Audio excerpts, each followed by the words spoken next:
అదేదో ఆ కిడ్నాపర్కి ఇచ్చి నా స్నేహ ప్రాణాల్ని కాపాడమని చెప్పండి మేడం. నా స్నేహ ప్రాణాలతో ఉంటే నాకు అదే చాలు మేడం. స్నేహకి ఇష్టమైతే వేరే పెళ్లి చేయమనండి. నాకు స్నేహ ఎక్కడైనా సుఖంగా ఉంటే చాలు, అంతే చాలు మేడం. లే మురళి, మురళి ఏంటిది చిన్నపిల్లడిలాగా? నువ్వు స్నేహాన్ని ఎంతగా ప్రేమిస్తున్నావో నాకు అర్థమైంది. స్నేహాన్ని విడిపించి నీకు స్నేహకి పెళ్లి జరిపించే బాధ్యత నాది.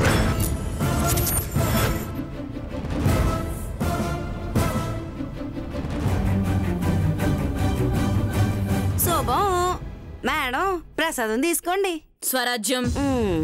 అమ్మా, వీడు దుర్మార్గుడు, వీడి మాట నమ్మద్దు. నా కూతురికి సరైనోడు నా అల్లుడు వీడే. మురళి ఏంటో నాకు ఇప్పుడే అర్థమైంది. మీరే మాట్లాడద్దు. మురళి చెప్పండి మేడం. నువ్వు స్నేహ ప్రేమించుకుంటున్నట్టు మీ ఫ్రెండ్స్కి ఎవరికైనా తెలుసా? తెలుసు మేడం, అందరికీ తెలుసు మేడం. ఇప్పుడు అందరూ నాలాగే టెన్షన్ పడుతున్నారు మేడం. గుడ్. నువ్వు ఒక పని చేస్తే నీ స్నేహ నీకు దగ్గర అవుతుంది. చేస్తావా?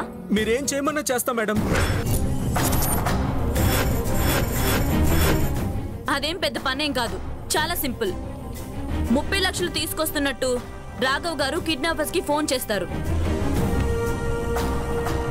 కానీ ఆ బ్యాగ్ నువ్వే తీసుకెళ్ళాలి. Okay madam. బట్ ఆ బ్యాగ్ లో 30 లక్షల క్యాష్ ఉండదు. అదేంటి మేడం? అదంతే. ఆ కిడ్నాపర్స్ కి ఆ బ్యాగ్ ను విచ్చేలోపే మేము అటాక్ చేస్తాం. ఆన్ ది స్పాట్ లోనే వాడి చేత స్నేహ ఎక్కడుందో కనుక్కొని మీ పెళ్లి చేస్తాను.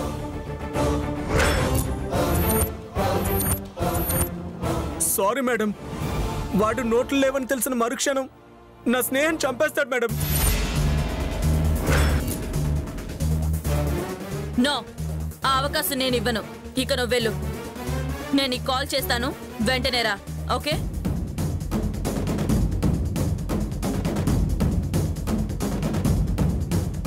ఏంటి ఆలోచిస్తున్నావు?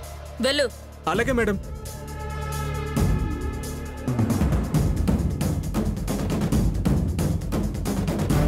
రాఘవ్ గారు, మీరు కూడా వెళ్ళండి. మీకు కిడ్నాపర్స్ పోలీసులతో కుమ్మక్కయ్యారని, స్నేహను చంపేస్తామని గ్యారంటీగా ఫోన్ చేస్తారు. బట్ మీరేం భయపడొద్దు, అంతా నేను చూసుకుంటాను. అలాగే తల్లి. విశ్వం, నువ్వు ఒక పని చేయి. చెప్పండి మేడం.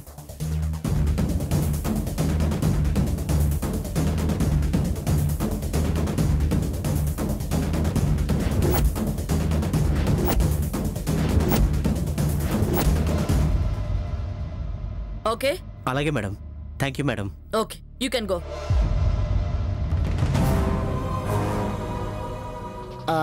అవు మేడం, ఇప్పుడు ఈ విశ్వంగాంతో మీరు ఏం చెప్పిర్రు నాకు సరిగ్గా సమజ్ కాలే. స్వరాజ్యం, ఇక నుంచి డ్యూటీలో ఉన్నప్పుడు పూజలు భజనలు అవి పెట్టుకోవద్దు. ఓకే? వెళ్ళండి, వెళ్ళి మీ పనులు చూసుకోండి. అది కాదు మేడం. మీ స్టూడెంట్ ప్రవీణ గురించి ఇన్ఫర్మేషన్ కావాలి. తన గురించి తెలియగానే చాలా బాధపడ్డాను. She very sensitive and brilliant student కూడా. పైగా తను చాలా డిసిప్లిన్డ్గా ఉండేది. అలాంటి అమ్మాయిని మర్డర్ చేశారంటే ఐ కాంట్ బిలీవ్ ఇట్. తను చనిపోకముందు ఏం జరిగిందో తెలిస్తే తప్ప మేము ఎలాంటి యాక్షన్ తీసుకోలేం. సో మీరు మాకు హెల్ప్ చేయాలి. Yeah sure. ఇదే కాలేజీలో సందీప్ అనే స్టూడెంట్ ఉండేవాడు. ప్రవీణాది అతనిది same class and same group. అతను ప్రవీణ వెంటపడుతూ తనని ప్రేమించమని వేధించేవాడని ఒకసారి ప్రవీణ మాకు కంప్లైంట్ చేసిందండి. దానికి మీరు ఏం యాక్షన్ తీసుకుర్రు? అతను అలా చేయడం ఫస్ట్ టైం కాబట్టి వార్నింగ్ ఇచ్చి వదిలేశాము. వార్నింగ్ ఇచ్చాక మళ్ళీ సందీప్ ప్రవీణ వెంట పడేవాడా? అది మాకు తెలీదు. కాకపోతే ప్రవీణ మాత్రం మాకు మళ్ళీ కంప్లైంట్ చేయలేదు. అతను మళ్ళీ వేధించలేదని అనుకున్నాం. నువ్వు చెప్పేది ఎట్లుంది తెలుసా? బుల్లెట్ ఒకసారి దిగినాక మంచి సావకపోతే దిగింది బుల్లెట్ కాదు అన్నట్టుంది. సీను, లేకపోతే ఏంది మేడం? గా పిల్ల ఆల్రెడీ ఒకసారి వచ్చి కంప్లైంట్ ఇచ్చినప్పుడు ఈ పెద్ద మనుషులు యాక్షన్ తీసుకోవాలి కదా. యాక్షన్ తీసుకున్నప్పుడు మళ్ళీ వచ్చి ఆ పిల్ల ఎట్లా కంప్లైంట్ ఇస్తుంది? అందుకే ఆడు ఏం చేసినా గట్లనే భరించుంటది. ఒక రకంగా అది కూడా అయ్యుండొచ్చు. అంటే తనని ప్రేమించట్లేదని ప్రవీణని సందీపే చంపేసుంటాడంటారా? మేబీ అయ్యుండొచ్చు. జరగా సందీప్ గారి డీటెయిల్స్ మాకు ఇస్తారా? తప్పకుండా ఇస్తానండి. నారాయణ, సందీపు ప్రవీణల క్లాస్ రిజిస్టర్ తీసుకురా.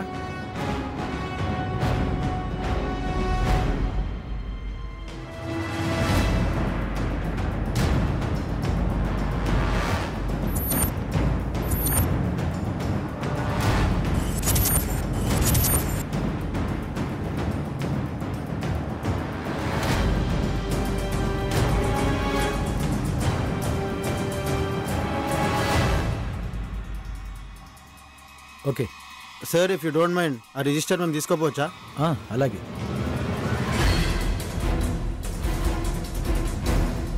Thank you sir. Okay, thank you. Welcome.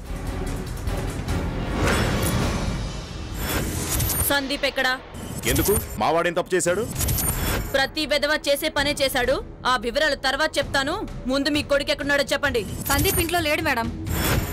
ఉన్నా మీరు చెప్పరని మాకు తెలుస్తుంది. సీను, ఇల్లంతా వెతకండి. Okay madam. ఆగండి. అరెస్ట్ చేసినంత తప్పు మావాడేం చేశాడు? మర్డర్. మర్డరా? మర్డరా? మర్డరే.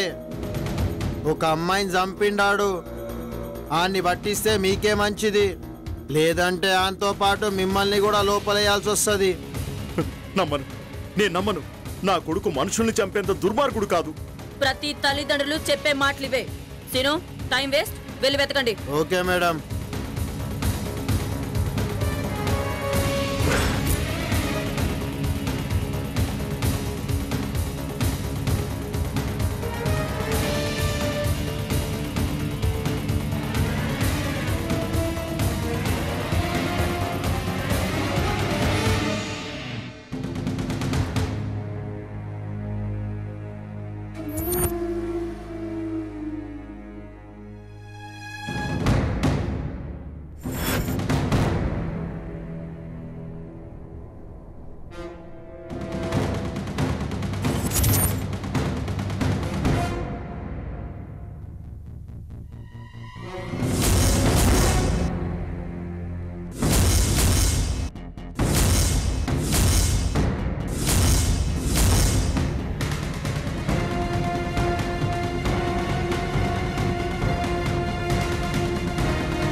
Madam, madam,